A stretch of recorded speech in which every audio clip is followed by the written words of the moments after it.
Becoming Muslim was one of the hardest decisions I've ever made in my life. Not only for me, but to see my family not only not support it, but treat me differently. It was very disheartening. If you want to know how to deal with reactions, just let me know how you would deal with this one in the comments. You get a call from your dad or your uncle, I won't say which one it was, or your cousin, let's just say. And no, I'm gonna leave it at that. Dad or uncle, one of them. Dun dun dun dun. It's dad or uncle, and they say, "Hey, um, you became a Muslim or whatever. How's your life turned out since you've been a Muslim? Mind you, prior to this, you just lost your car, you just lost your job, you just got in trouble with the law, and you're fighting like tickets and a whole bunch of stuff, and court dates and a whole bunch of stuff. You you're not making enough money because you lost your job, so it's causing problems with your wife, and you're not going to Juma because you don't have a car." We'll probably be like, "Dang, what the heck? My life is going bad ever since I came to Islam." Or is it going bad because of prior decisions that I made before I came into Islam? And this is just trickling effects that finally happen now. Because if I understand that I am in control of all of my thoughts, and thoughts become things, well, what are the thoughts that I was having to create the things that happened to me?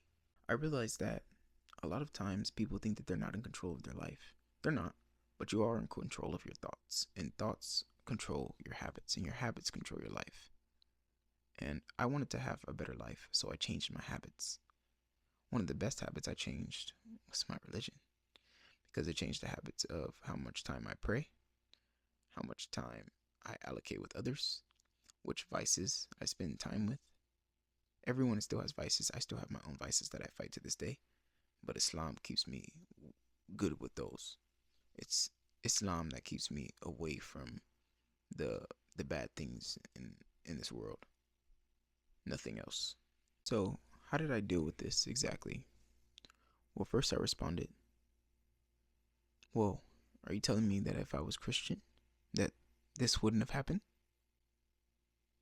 And I don't remember the exact answer that I got from either my uncle or my dad. And but basically they just said, "Oh, you definitely would have more favor in this and that and this and that." And I find favor as me being able to walk around right now because my life could be way worse. What do you define your favor as?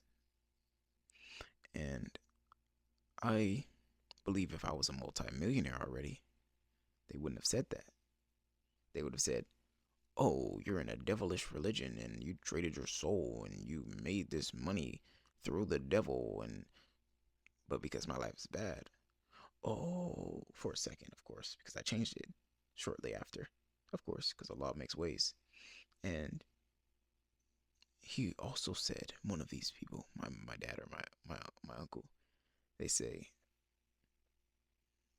I bet when you I bet when you were in trouble, because I had gotten like bad trouble, like when I needed Allah the most. I bet when you were in trouble. And mind you, this isn't something that you should want to hear from someone who you love. Like they should be telling you like more so like, "I'm just glad you're okay. Like we shouldn't be talking about this anymore. You're good." Like no, they were like, "You I bet you didn't call on God. I bet you called on Jesus then." Or I bet you didn't call on Allah. I bet you called on Jesus then. So not only is they mocking the religion, but they're trying to convince me that I didn't call on Allah. Little did they know I doubled down. I did 50 rakats. And I actually bet the devil. I said, "If you block my prayer, I will do 100 rakats." My prayer went through. So I did my 50. And then I did 50 more because I tricked the devil. I did 50 rakats of 2. So I did 100. How to outwit the devil. That's another video. I'm going to leave it here. The next video, how to outwit the devil. It's so good. It's going to be one of my favorite videos. It's probably going to cross all time high on my channel because I'm going to go hard on this video. Because how to outwit the devil is so important. You have to think. If you're drifting Shaitan can mess with you more. So if you're on your purpose, Shaitan can like shift you as much. Just imagine if you're like a person with weights walking, and then Shaitan comes and pushes you, versus if you're just like holding an umbrella up, and you're just in the like the wind, and then Shaitan comes, you're just gonna go with the wind. You know, that may be a bad analogy, but you get the point. You don't want to be a leaf in the wind. But I could have took this negatively. I could have lashed out to him. And honestly, it just gave me the perception of like, this is exactly why I'm in the religion that I am. Because not only will I get wealthy in it and keep it, and understand that it wasn't because my religion, but because of the things that I did in this world. The world doesn't pay for your feelings, and the world doesn't care about your feelings. If you don't do certain actions, you won't get certain results. That's why even people are still rich, because they do the right things.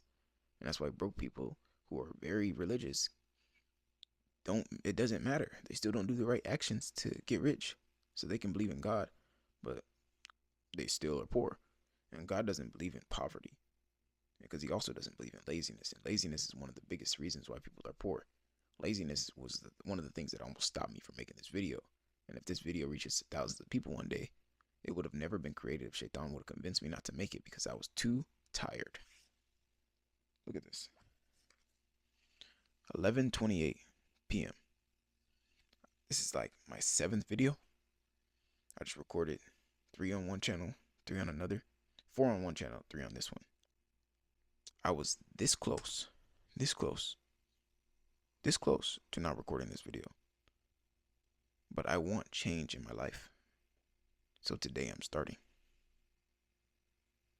And if you're ready to start and you want to outwit the devil, make sure you go watch that video. If you want to start embracing Islam more, make sure you subscribe to the channel. I'll be sure to give you tips, tricks, reaction videos to other Islamic influencers, and give you guidance on the deen, and tell you more stories on how I deal with a family who doesn't have the same beliefs as you. It's not like, it's not for everybody. Islam is not for everybody.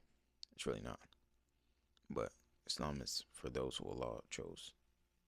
So embrace peace, embrace deen. Assalamu alaikum.